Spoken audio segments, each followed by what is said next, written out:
Hey guys, tonight we're leaving the glaring screens and the buzzing notifications far, far behind. We're stepping, instead, into the damp, cool air of a misty morning just after dawn, somewhere in England, maybe France, possibly any patch of Europe where the soil is dark and rich. The year is vague, purposefully so, somewhere between the fall of Rome and the rise of the printing press. Think 1350, give or take a century. You're not a king or a knight, you're someone whose back aches from labor, whose mind is crowded with the worries of famine, plague, and feudal dues. And you're walking, barefoot, the dew-soaked grass chilling your soles, toward a walled garden just beyond the village outskirts. This isn't just any garden.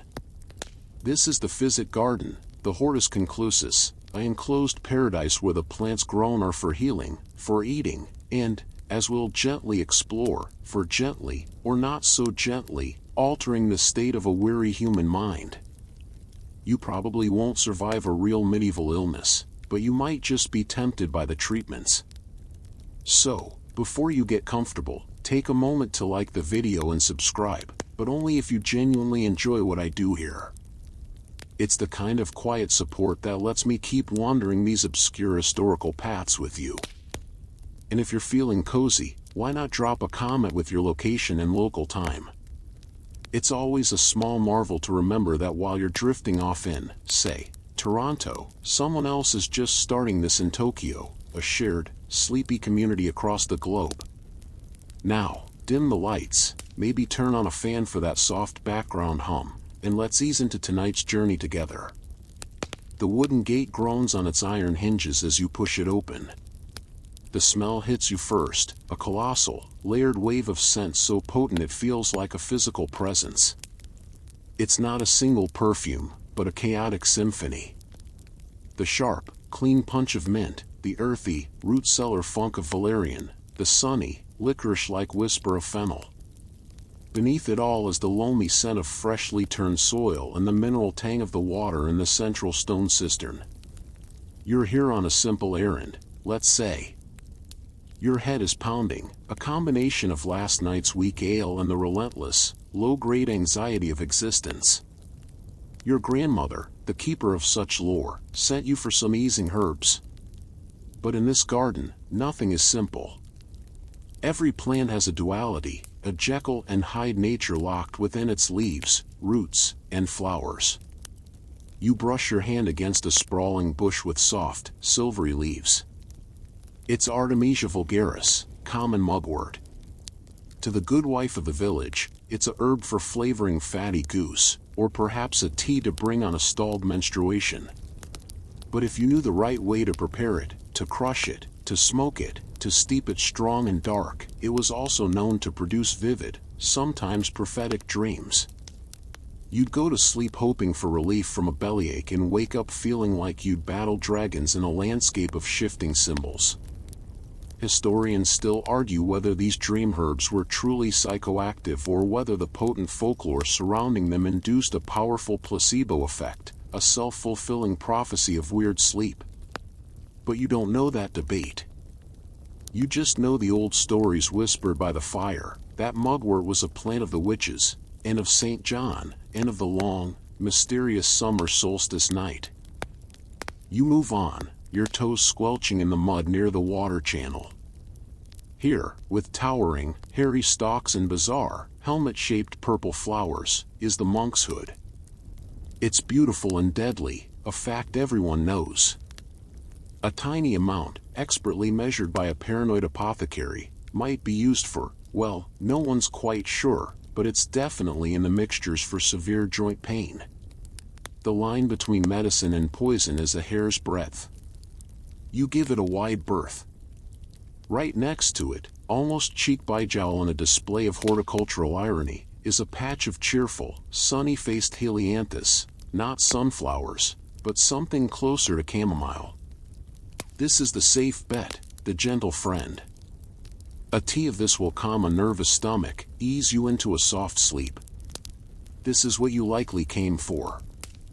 This is the mainstream historical fact of the medieval garden, a vast, living pharmacy of trial and error, where every village had some access to sedative, pain-relieving, and digestive herbs like chamomile, mint, and lemon balm. They were the aspirin and antacid of their day. But your eye is drawn to the shadows at the far wall. There, in a corner that gets less sun, grows a plant with lacy leaves and small, innocuous white flowers that form umbrella-like clusters. It's hemlock, of course. Socrates' finish. But also, in doses so small they'd make a modern pharmacologist break out in a cold sweat, it was a sedative and a painkiller for conditions like cancer or the tremors of the aged. The dose was everything. And the dose was guesswork.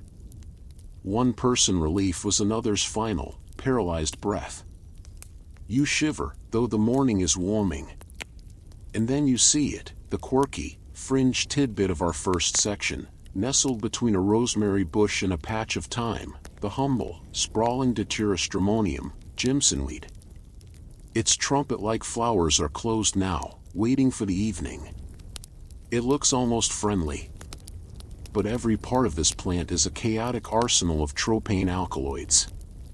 It wasn't a medicine, it was a one-way ticket to a delirious, talking to invisible people, skin-crawling nightmare that could last for days. It was the substance of last resort for the truly desperate or the secretly malicious. There are tales, from later periods but rooted in this older knowledge, of thieves using datura to create a state of helpless, suggestible confusion in their victims, a medieval roofie cocktail grown right in the garden. You take a step back from it, a primal instinct kicking in. This is not the gentle chamomile. This is the garden's dark ID, a reminder that nature isn't just a kindly grandmother with herbal teas. She's also a capricious witch with a cabinet of horrors. You kneel by the chamomile, pinching off the flower heads with your thumbnail, letting them fall into the small linen pouch you brought. The action is rhythmic, soothing. A bee drones past your ear. The mint smell is overpowering here, clearing your sinuses. You think about the knowledge held in this space. It's not written down, not for someone like you. It's in the fingers that know which leaf to crush, in the nose that can smell when a distillation has gone wrong, in the memory of which auntie was cured by which poultice and which uncle never woke up after a similar one. It's a living, breathing, dying database of biohacking. And you are just a user interface, a gatherer of simple data for a simple headache. But as you tie the pouch to your belt and stand, your knees popping, you cast one last look around the walled paradise. You see not just food and medicine, but an entire, unregulated psychedelic supermarket, a testament to humanity's ancient, enduring desire to change how it feels from the inside out. The gate groans shut behind you, leaving the potent silence of the garden behind, but the scent of mint and earth lingers on your skin as you trudge back toward the wattle and daub huts of home, the promise of a simpler relief waiting in your pouch. The pouch of chamomile feels light against your hip, a small promise of mundane relief, as you don't head straight home. The throb in your head has deepened, settling behind your eyes into a stubborn, rhythmic ache that the gentle herbs from your grandmother's repertoire never seemed to touch. You need something stronger. You need expertise. So you turn your steps away from the village lane, toward a narrower, smellier alley where the buildings lean in as if sharing secrets. The air here is different, less of grass and earth, more of vinegar, stale urine used for tanning, dried blood from the butcher, and beneath it all, a complex, aromatic overlay of things both sweet and foul.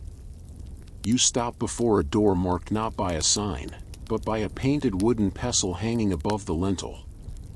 This is the domain of the apothecary. You take a breath, push the heavy door, and step from the chill morning into a dim, crowded warmth. The sensory overload of the garden was natural, fresh. This is curated, concentrated, and deeply weird. The room is a cave of curiosities. Light slants in from a single high, leaded window, illuminating dancing motes of dust that might be plaster, or pollen, or ground dragon's bone, who knows? Your nose, already assaulted, now tries to parse 100 conflicting signals: the resinous punch of myrrh, the sweet decay of rose petals past their prime, the acrid tang of sulfur, the camphorous chill of something that smells like a cathedral's cold stone. Shelves line every wall, crammed with ceramic jars, glass bottles green and brown, wooden boxes, and cloth sacks bulging with unnamed contents. A stuffed crocodile hangs from the rafters, its grinning maw a reminder that the entire world, no matter how exotic, is potential medicine. Or poison. Probably both. The apothecary himself is at his counter, a vast slab of oak scarred by knife cuts and stained by 1,000 spills. He's not the wizened, pointy-hatted wizard of storybooks. He's a solid, practical-looking man with forearms thick from grinding, and a linen apron that's a history of his craft in splotches and smears. He's pounding something in a massive bronze mortar with a pestle that looks like it could double as a club.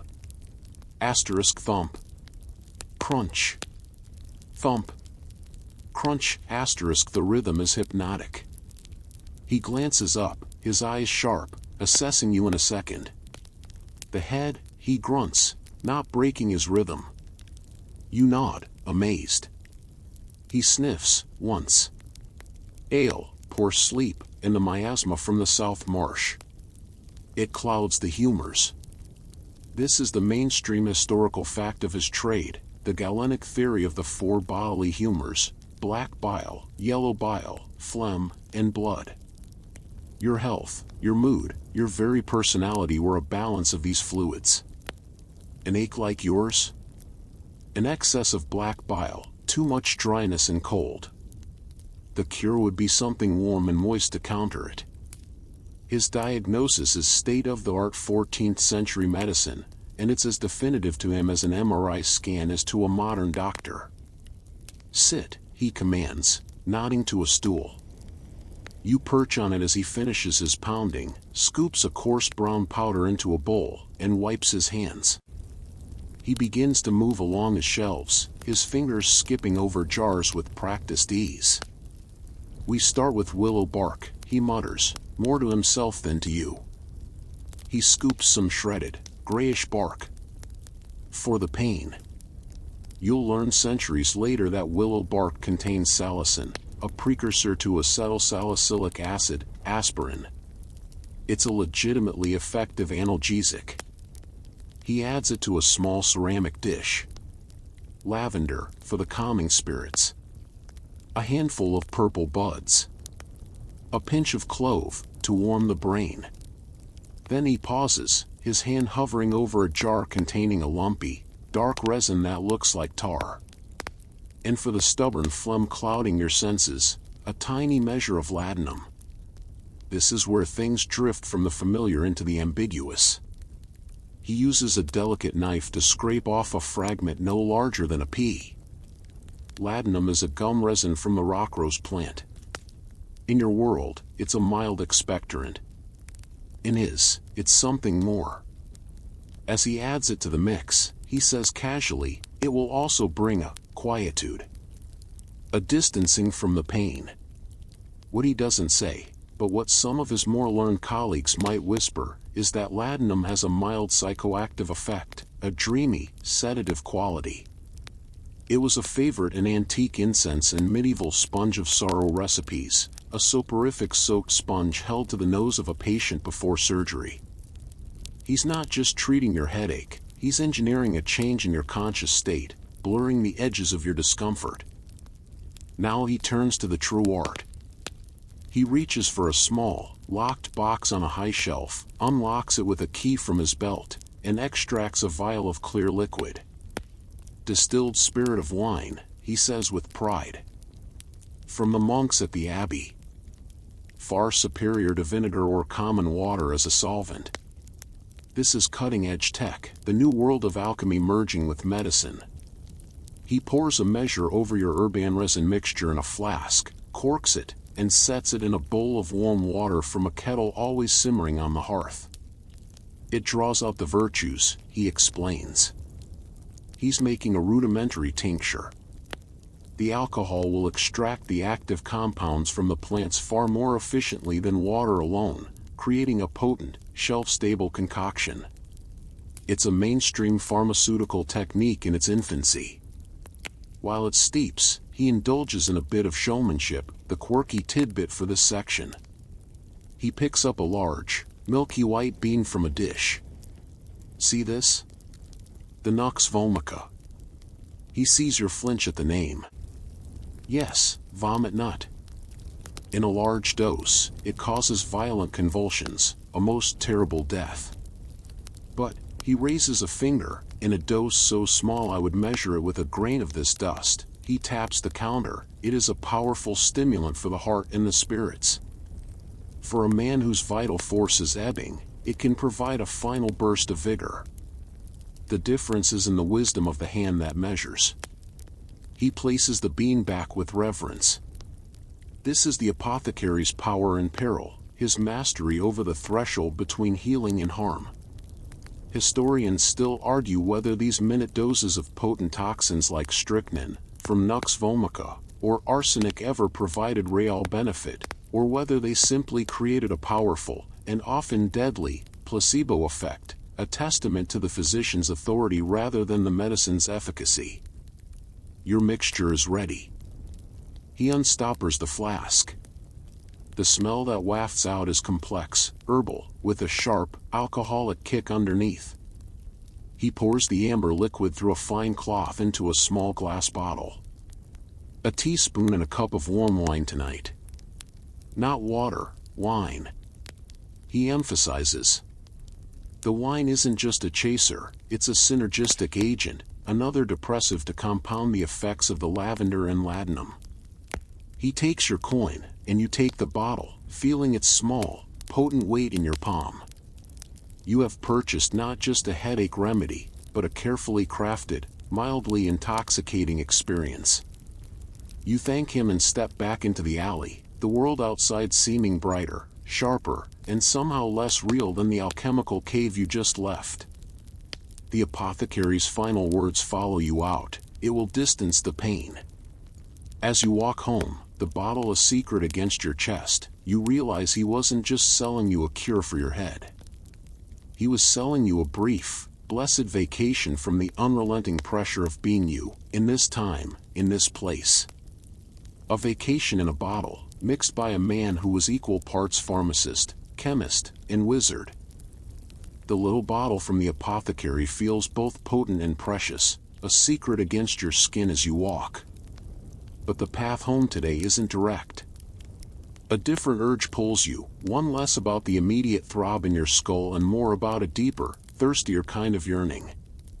The memory of the apothecary's spirit of wine lingers in your mind, that clear, potent liquid he spoke of with such reverence. It came, he said, from the monks. And so, your feet, almost of their own accord, turn away from the village's downward slope toward the rising land to the east, where a low stone wall marks the boundary of the Abbey of St. Elward. This is where the true masters of the liquid arts reside. You're not seeking a cure now, you're seeking the source. The walk is longer, the air cleaner. The cacophony of the town, the barking dogs, the shouting tradesmen, the ever-present background stench, fades, replaced by the whisper of wind through beech trees and the distant, melodic call of a cuckoo. The monastery isn't a single building but a small, self-contained world, a church, a cloister, a chapter house, dormitories, workshops, and vast tracts of land for crops, orchards, and grazing. It hums with a different kind of industry. As you approach the main gate, a lay brother, a man who has taken vows but works the land, nods you through. You're known here, everyone from the village comes for the abbey's bread in hard times, its medical care, and, though it's spoken of in hushed tones, its famous products. You follow your nose.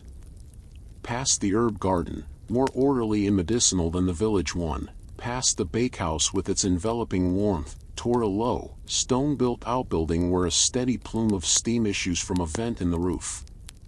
The smell is unmistakable, a sweet, fermented, yeasty perfume, with a sharp, clean notes slicing through it. This is the distillery. Inside, the air is warm and moist, hazy with vapor. The sound is a symphony of drips and hisses. 2 monks are at work, their tonsured heads bent in concentration. One tends a vast copper pot over a fire, a pot with a long, swan-like net curving downward into a coil submerged in a barrel of cold water, an alembic, the alchemist's tool turned to holy purpose. The other monk carefully collects a clear liquid dripping from the end of the coil into a glass receiver. This is the aqua vitae, the water of life. Brother Cellarer, the monk in charge, sees you. He is a man of quiet intensity, his hands stained and calloused. "You come for the comfort of the spirit?" he asks, his voice soft. It's a question with a double meaning, and he means both. The mainstream historical fact here is foundational. Medieval monasteries were the primary engines of viticulture, brewing, and distillation in Europe. They needed wine for the Eucharist and beer as a safe, nutritious drink for daily consumption and for guests. Through systematic, recorded trial and error over centuries, they perfected these processes. The aqua vitae they distilled from wine or fermented grain mash was initially a medicine, a spirit to revive the fainting, to warm the aged, to disinfect wounds. But as the clear, powerful drip filled the receiver, its other virtues became, spiritually apparent. This, Brother Cellarer says, holding a small glass beaker of the newly distilled spirit up to the light from a high window. It is utterly clear, seemingly innocent as water. This is the 5th distillation. The pure essence, separated from the crude, earthly wine. It holds the spiritus of the grape.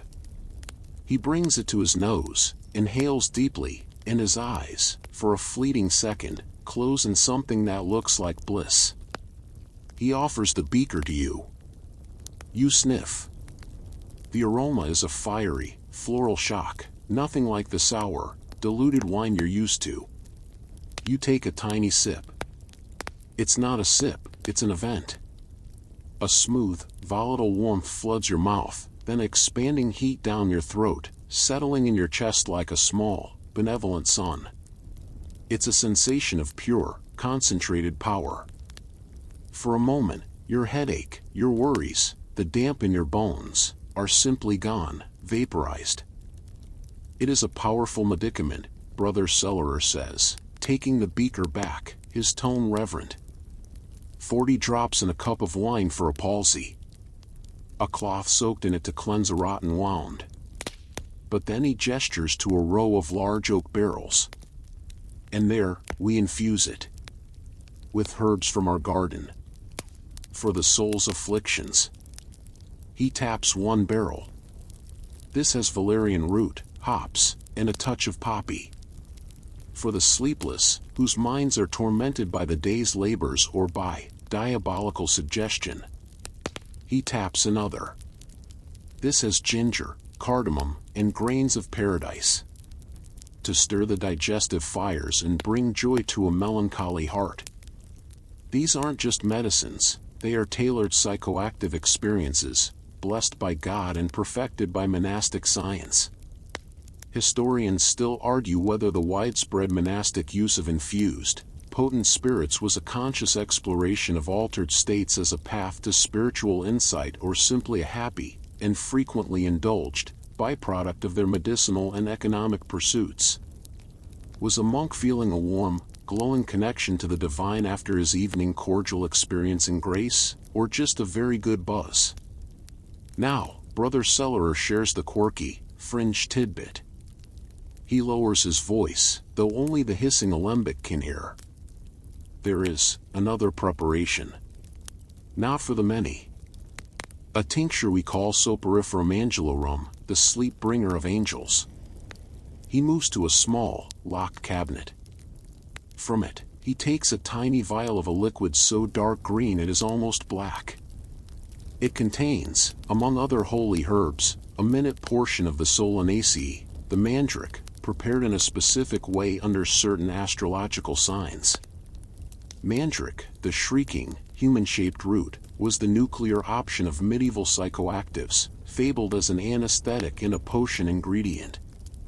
It is used only in the most extreme cases, for a brother undergoing a painful surgery, or for a holy man who seeks visionum purgatus, a purified vision, to better contemplate the sufferings of Christ or the nature of sin. It divorces the spirit from the body's screams. He looks at you pointedly. It is not for headaches. The implication is clear. Within these holy walls, the pursuit of chemical transcendence isn't just for recreation, it's a sacramental technology, a harsh and dangerous tool for hacking the soul closer to God. You leave the distillery later, not with the angel's sleep bringer, but with a small, sanctioned flask of the ginger-infused aqua vitae, purchased with the last of your coins. The walk back to the village is different. The world seems softer at the edges. The green of the trees is intensely vivid, the song of the birds a complex, beautiful pattern. The warmth in your chest from the sip you took as a sample is still there, a private, glowing ember. You have tasted not just a strong drink, but the very essence of transformation, the power of fire and copper and monkish patience to turn humble grain or grape into a liquid that could mimic divine warmth. The monastery, that bastion of piety and order, is quietly, systematically, producing the most potent intoxicants in Christendom. And as you take another small, careful sip from your flask, feeling the warmth spread, you understand why.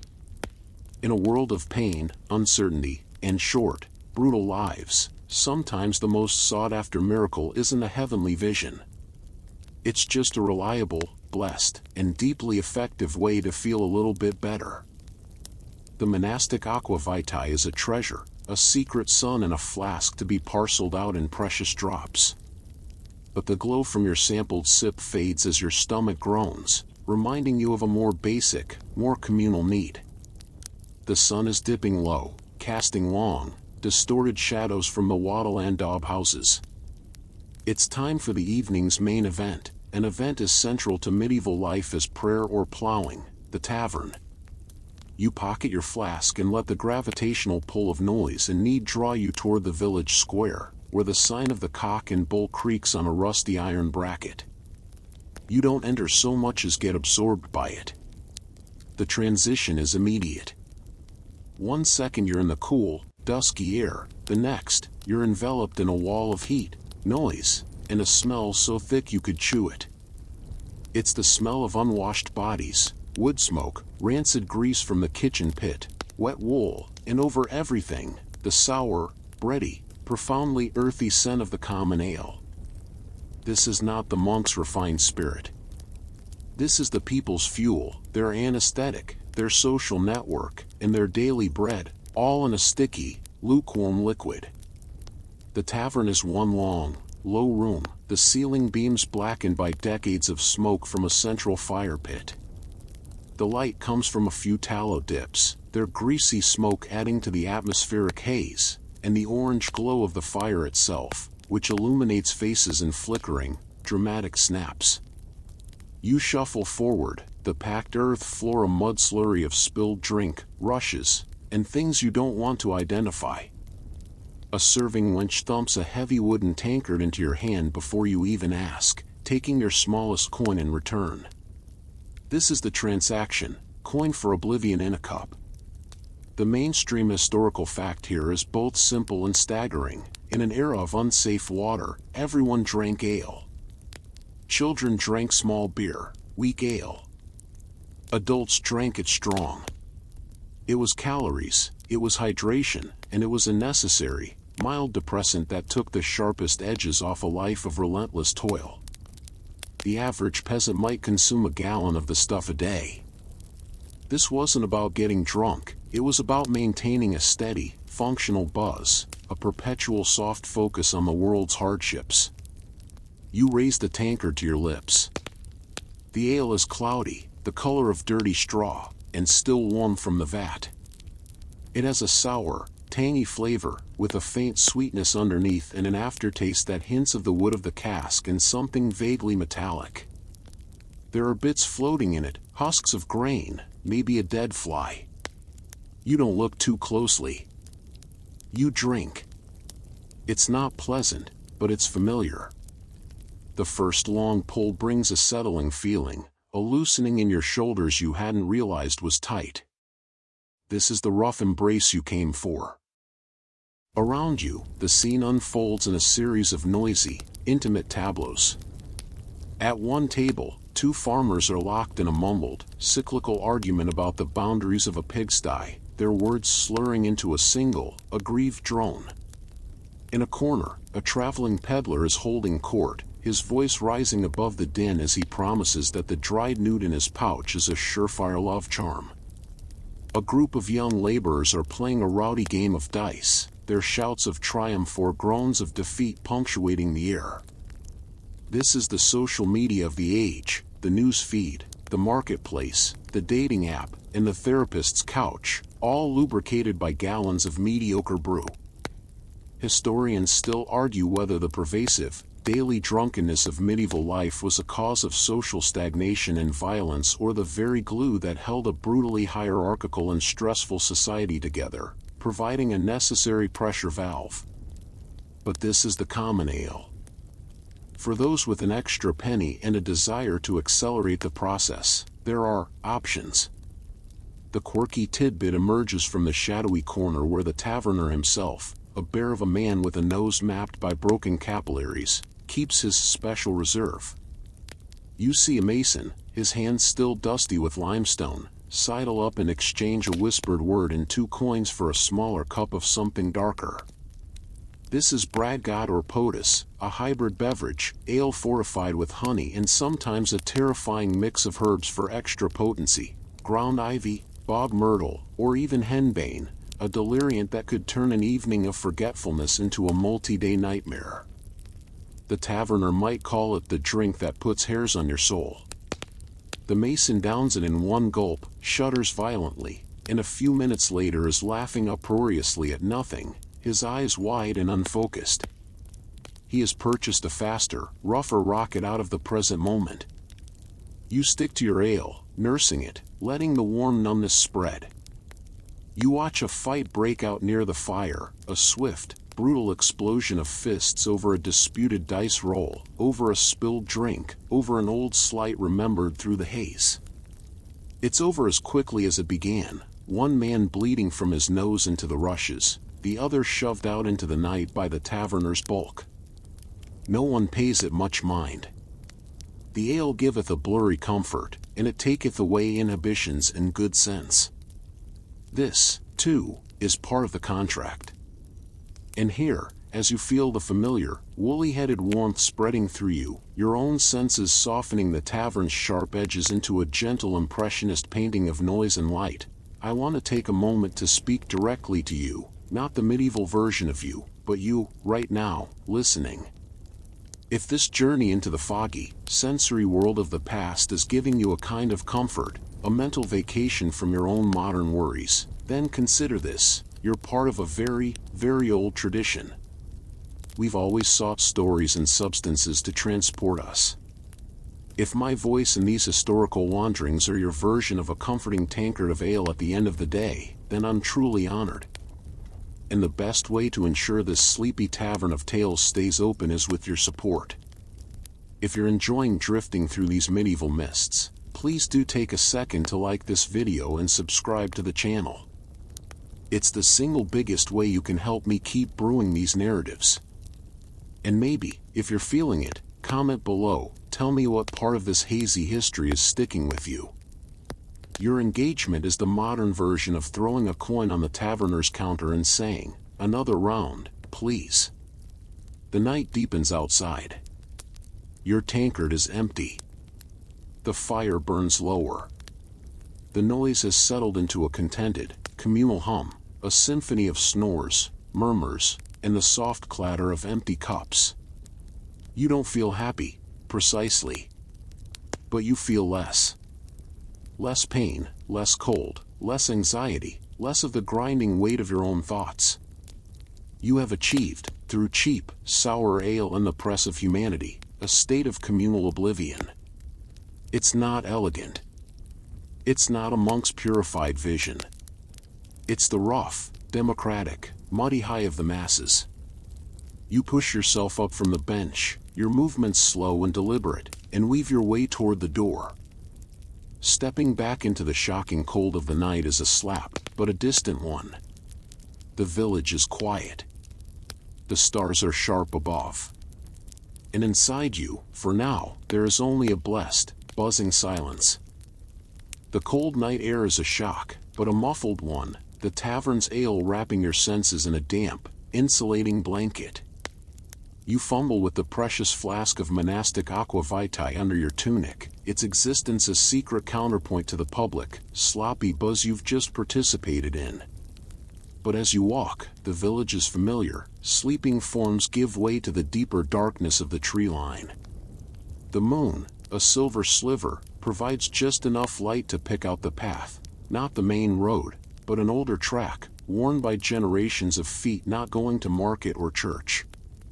This is the path to the fringe, to the places beyond the apothecary's sanctioned jars and the monk's blessed stills.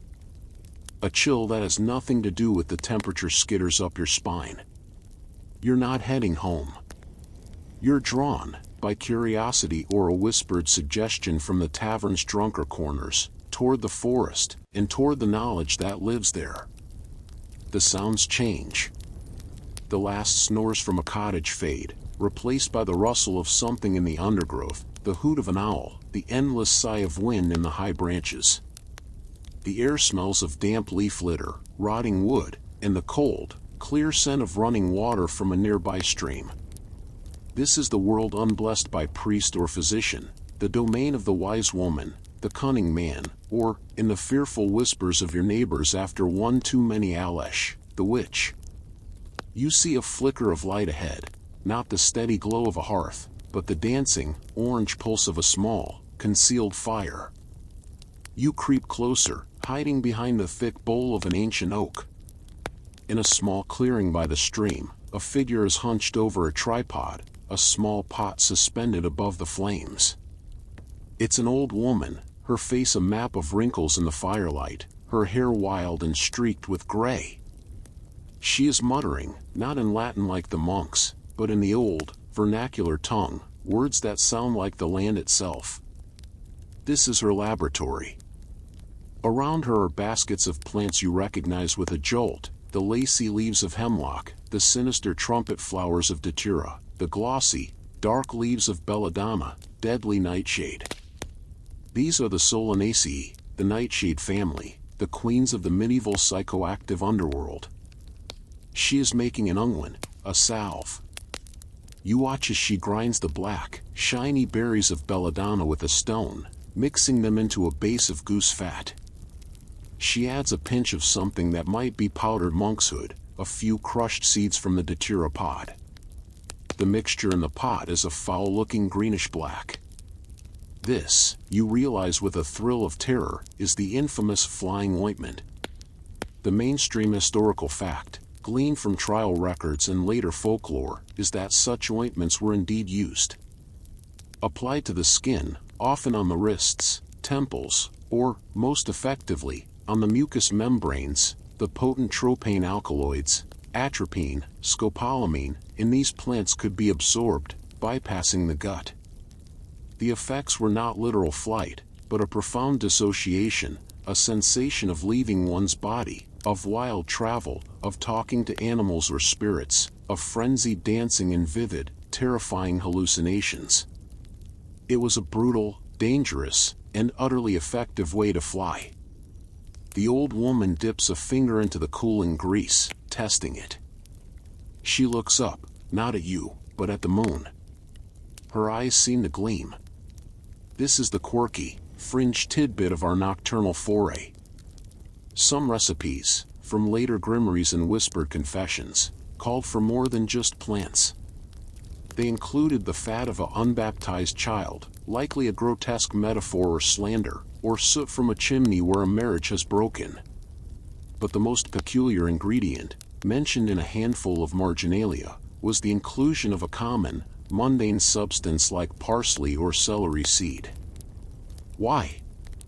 One fringe theory suggests these mild diuretics or stimulants were meant to guide the more violent poisons, or to create a specific bodily sensation, a lightness, a tingling, that the mind would interpret as the beginning of flight. It was a recipe part biochemistry, part sympathetic magic. She begins to rub the ointment onto her thin, bare arms, her movements ritualistic. She doesn't cackle or dance naked. She looks focused, solemn, almost pained. Historians still argue whether the witch's Sabbath, the reports of flying to a distant meadow to feast and fornicate with the devil, was a collective delusion induced by such ointments, a cover for pagan fertility rites, pure fabrication by inquisitors, or a combination of all three. The woman by the fire is likely not worshipping Satan.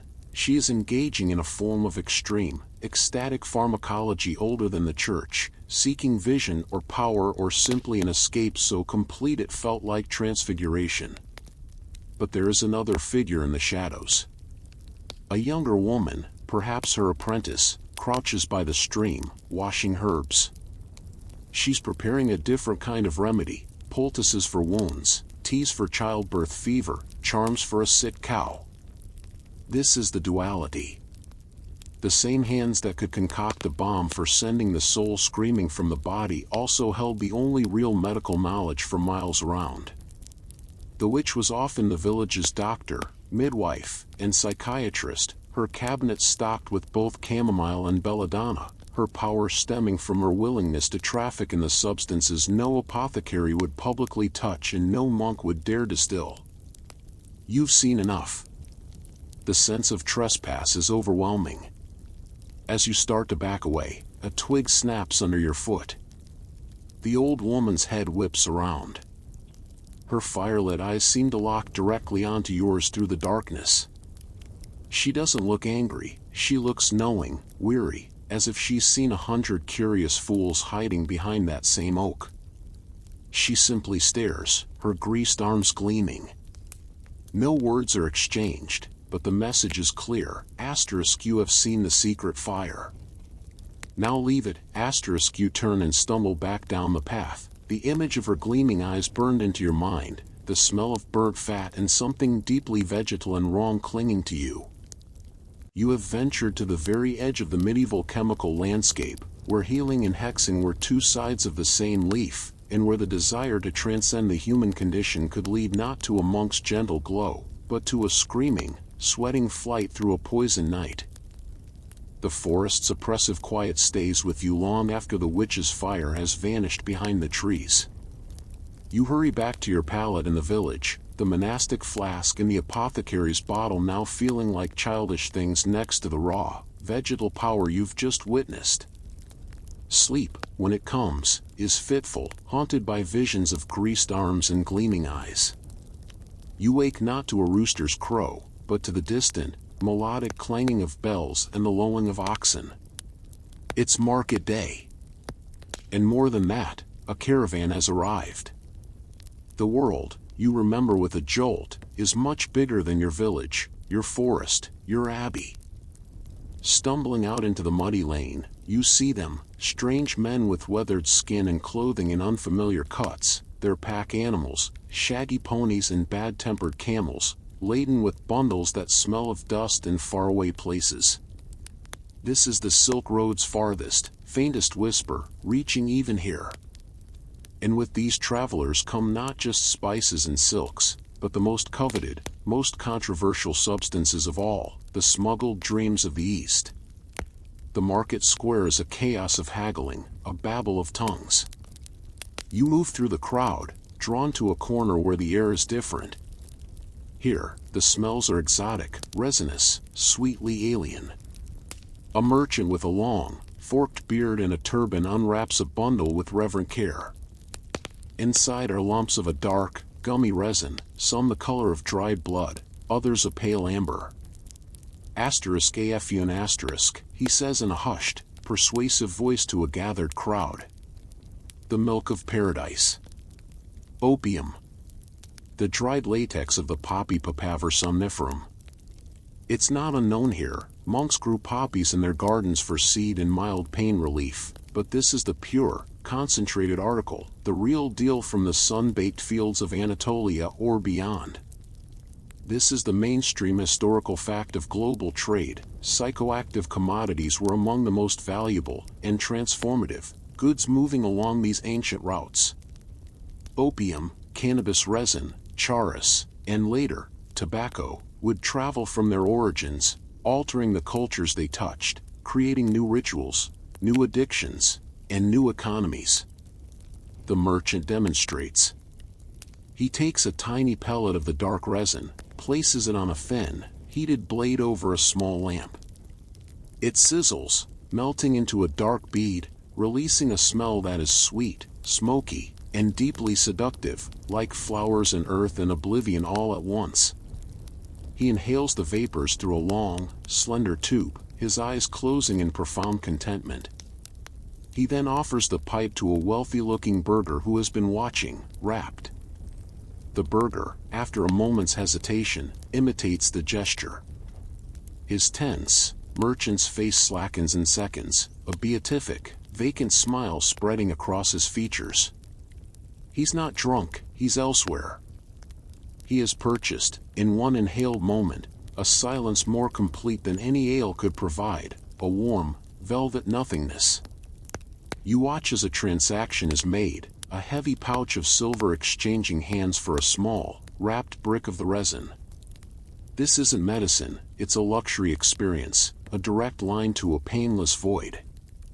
But opium is the famous one. Next to him, a quieter trader deals in something else.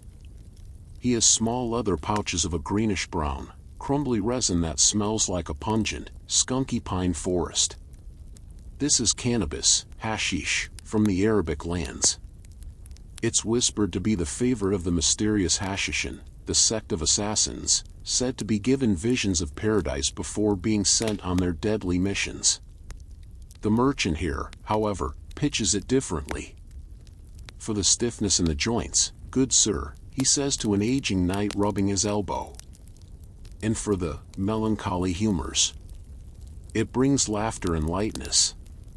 He pinches a small amount into the bowl of a simple clay pipe.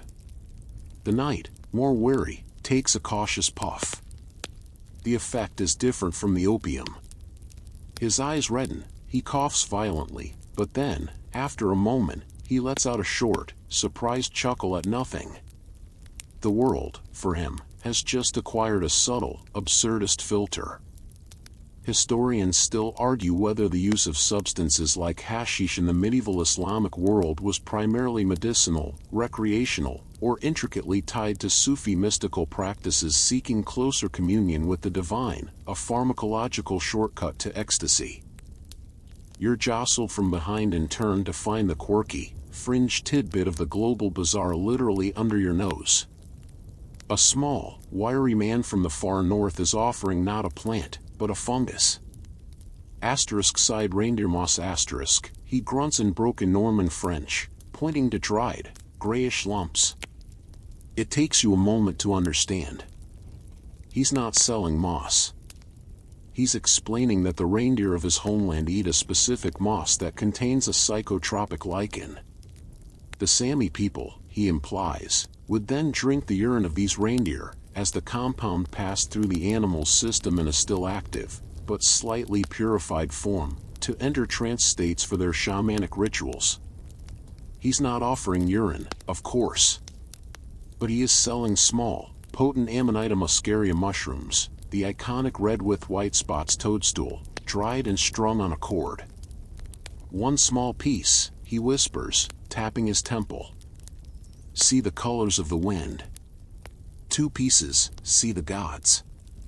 It's a stark reminder, every corner of the globe had its own indigenous, often bizarre, chemical key to altered states, and trade routes were the internet along which these recipes and rituals slowly seeped. You have no silver for opium, no interest in the night's giggling herb, and a deep fear of the red toadstool. But you feel the world expanding in a disorienting way. In your village, intoxication is a local affair, the garden, the apothecary, the abbey, the tavern, the forest. It is of the soil, of the season.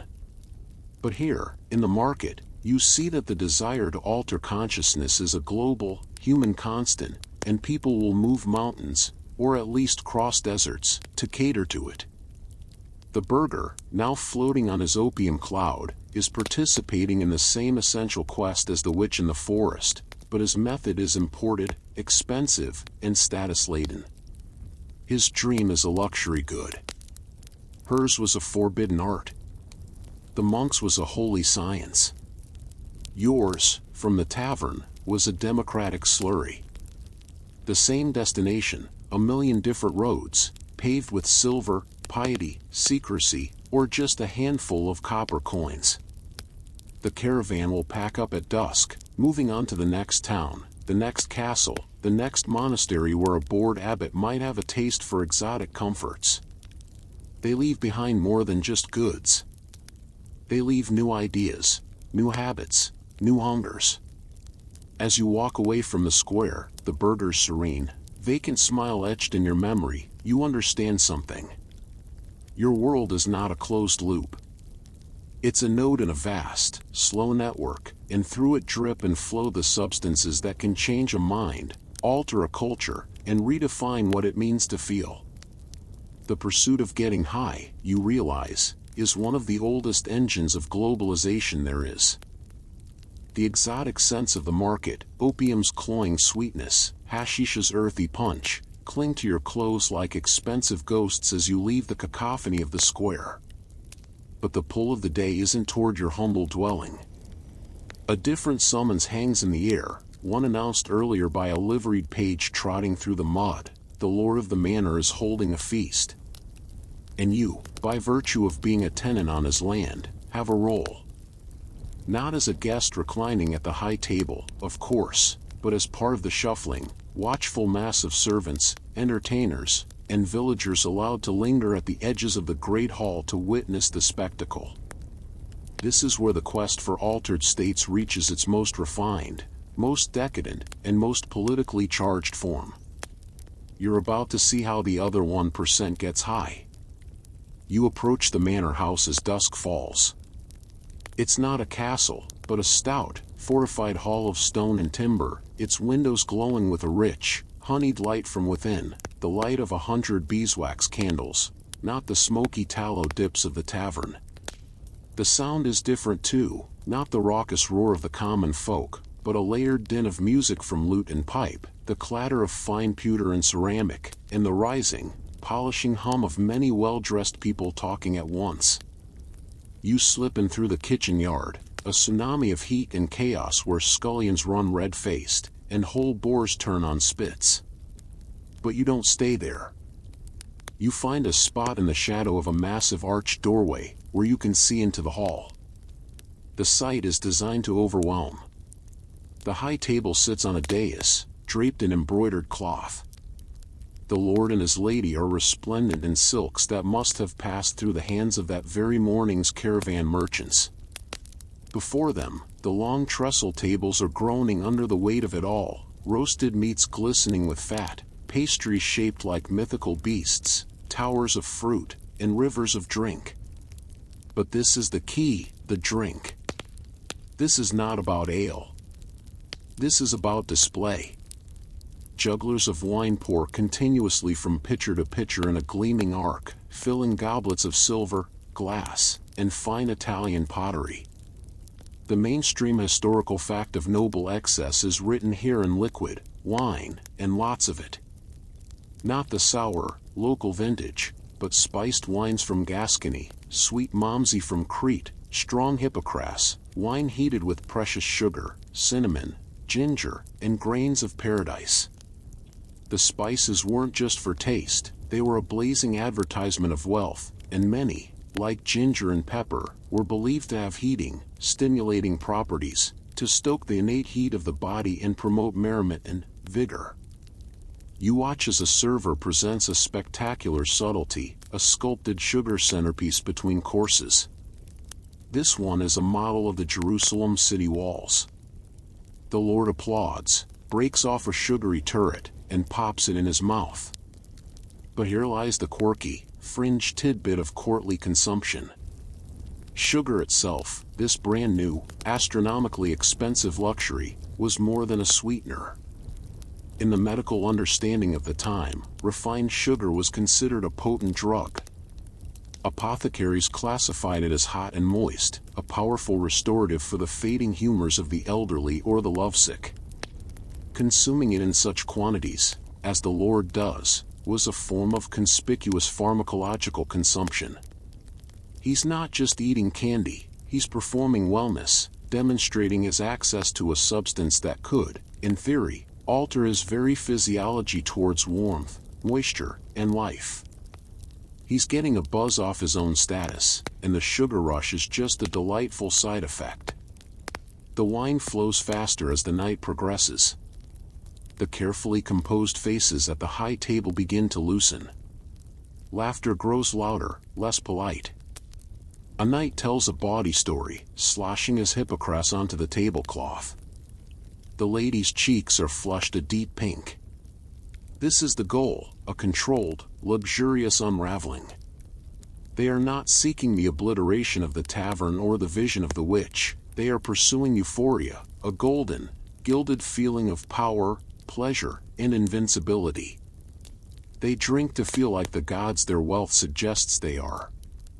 Historians still argue whether these colossal feasts, with their staggering waste and intentional overindulgence, were effective tools of political control, demonstrating the Lord's boundless generosity and power, or simply the inevitable outcome of bored elites with immense resources and no TV, trying to stave off the existential dread that even their castles couldn't keep out. And then, you see it. A discreet gesture from the Lord to his personal steward. The steward nods, vanishes into a side door, and returns with a small, ornate chest. The Lord takes a key from his belt, unlocks it, and extracts not jewelry, but a small, crystal vial and a delicate silver spoon. He pours a minuscule amount of a white powder into a goblet of wine, stirs, and drinks. A murmur, part awe, part titillation, runs through the closest guests. This could be many things. Crushed pearls, a real thing, believed to be a cardiac tonic and aphrodisiac. A preparation of lycopodium powder, a club moss, used for tremors. Or, in the most extravagant and dangerous scenario, a touch of arsenicum album, white arsenic. In vanishingly small, carefully managed doses, arsenic was rumored to be a tonic that gave a feeling of warmth, strength, and a flushed, healthy complexion.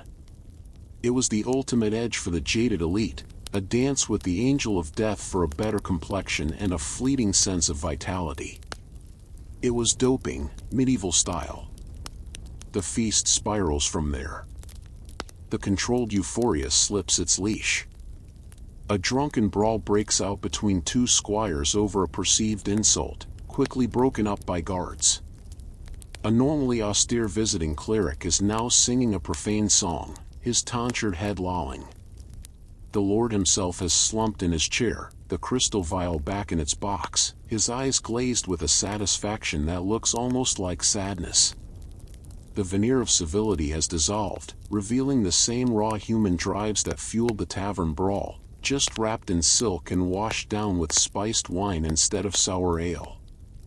They have used the finest materials their world can provide, exotic spices, distilled spirits, pure sugar, perhaps even powdered poison, to accomplish the same thing you did with a penny tankard, to escape themselves. It just costs a lot more, and the hangover, you suspect, carries a more profound weight of emptiness. You slip out before the final, messy collapse, back into the clean shock of the night. The stars are cold and sharp above the manor's glowing shell. Inside, the dream of paradise, bought and paid for, is curdling into noisy, expensive sleep. You walk home, your own modest desires suddenly seeming more honest, more manageable. You had sought distance from pain, from cold, from thought. They, it seems, were seeking distance from something even more terrifying, the silent, echoing reality of their own gilded cages. The silence of the night after the manor's feast is profound, a blanket over the village. Your walk home is quiet, your own mind echoing with the contrasts of the day, the witch's solitary fire, the merchant's opium haze, the lord's gilded stupor. You finally reach your pallet, the apothecary's bottle and the monk's flask now cool against your skin in the dark. You take a careful, measured sip from the apothecary's tincture, the complex herbal bitterness followed by the warm, distancing glow of the laudanum and wine. It's a precise, purchased piece. It works. The thrum of the day recedes, and you slip into a deep, black sleep. You wake to a world of consequence. The morning light is a gray, punishing slab through the single window. Your mouth is dry, your head is a cavern of dull, echoing ache, a hybrid hangover from cheap ale, strong tincture, and sheer sensory overload. This is the morning after, not just for you, but for the entire medieval world, century after century. The pursuit of elevation always, inevitably, meets the law of gravity. You stumble outside. The village is moving slowly, faces grim or shaded with private regret.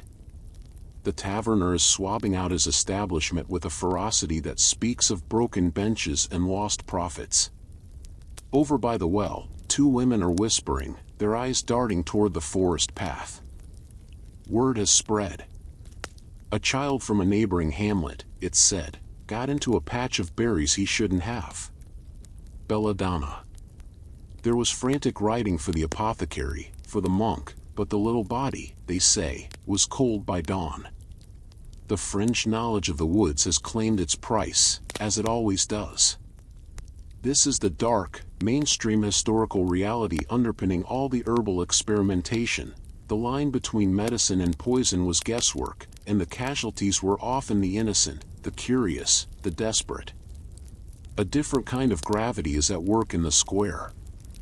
A town crier, his face official and stern, is nailing a new proclamation to the church door. You shuffle over with the others to listen. The Lord Bishop, it declares, has issued a ban. It forbids, under pain of fine and penance, the unlicensed distillation of aqua vitae by laypersons. It specifically condemns the sale of certain herbs of confusion by itinerants at market. It mentions the diabolical unguents of those who practice maleficent in the forests. The crackdown is here. The authorities, church and manor lord united for once, are trying to reassert control over the chemical chaos. They see the social fabric fraying at the edges, peasants too drunk to work, visions challenging priestly monopoly, nobles making fools of themselves. Historians still argue whether these periodic prohibitions were driven by genuine moral and social concern, by economic motives, like taxing official alcohol, or by the fear of the empowered, altered mind, a mind that might question its station, or see a god without a priest's permission. The quirky, enduring tidbit in all this is humanity's resilient, stubborn ingenuity in the face of prohibition.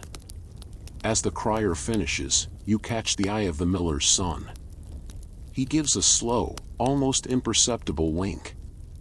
The ban on lay distillation? It will just drive the operation deeper into the woods, the equipment becoming smaller, more portable. The herbs of confusion will still be sold, but from under cloaks, in back rooms. The knowledge of the flying ointment won't die, it will go further underground, its recipes guarded even more fiercely. The desire is a weed, you can cut it back, but the roots are everywhere. The authorities can nail proclamations to a door, but they can't nail shut the human yearning for escape. You spend the day in the dull, grounding rhythm of your labor, perhaps mending a fence, perhaps turning soil. The physical work is its own kind of sobriety. With each movement, the intellectual and sensory frenzy of the past day settles into a new understanding. You realize you have toured a complete, if chaotic, ecosystem of consciousness alteration. From the garden's gentle chamomile to the witch's deadly nightshade, from the apothecary's measured tincture to the monk's holy spirit, from the tavern's communal slurry to the lord's spiced euphoria, from the smuggler's exotic resin to the morning's grim toll and the official parchment trying to ban it all. Every layer of society had its substance, its method, its sanctioned or unsanctioned path out of the mundane. And as the sun sets once more, painting the sky in washes of orange and purple, you find yourself back at your dwelling. You look at the two bottles. One, from the Apothecary, is a tool for managing pain. The other, from the monk, is a treasure for moments when you need to feel a glow not provided by hearth or hope. You will use them, carefully. You will likely still visit the tavern. You will eye the merchants with curiosity. You will fear the forest woman. You will marvel at the Lord's excess. This is the enduring paradox. The morning after teaches the lesson, but the lesson is always forgotten by evening. The risks are known, the poison, the prohibition, the hangover, the death. Yet the drive remains, as deep and fundamental as hunger or thirst. Because sometimes, the weight of simply being alive in a hard world demands a counterweight. Sometimes, you need to thin the veil, to blur the edges, to feel the warmth spread from a single sip, and know that for a little while, you are not entirely here, and that is precisely the point. The story, like the effects of the old herbs, must now gently fade. The vivid pictures we painted, the steaming alembic, the greasy glow of the flying ointment, the Lord's silver spoon catching the candlelight, they begin to soften at the edges, losing their sharpness, blending back into the gentle, uniform dark from which they emerged. The noises, too, recede. The tavern roar becomes a distant murmur, the monk's steady drip slows to a single, occasional plink, the market's babble dissolves into a whisper of wind. All those people, with all their desperate, clever, dangerous ways of seeking a little light in the darkness, they've played their parts. Their cravings, their recipes, their triumphs and their terrible mistakes, they all settle now into the quiet compost of history, from which we somehow still manage to learn a little, and dream a little more wisely. You've traveled a long way from that first dew-soaked garden. You felt the yearning that pulsed through every layer of that world, a universal hum beneath the surface of prayers and plows. And perhaps, in understanding that deep, human constant, the relentless search for a moment of peace, or joy, or simple numbness, you can extend a quieter kindness to the same yearning in yourself, in your own time. No need for judgment, just a gentle acknowledgement. The methods change, the screens, the substances, the stories we tell ourselves, but the quiet hope beneath them is ancient, and strangely familiar. So let the last of those medieval vapors disperse. Let the final tankard be emptied, the last bottle corked, the last ember of that forest fire darkened to ash. There is only the calm, steady rhythm of your own breath now, in and out, and in again. The history is done. The night is deep. And the world, for now, is wonderfully, peacefully, still.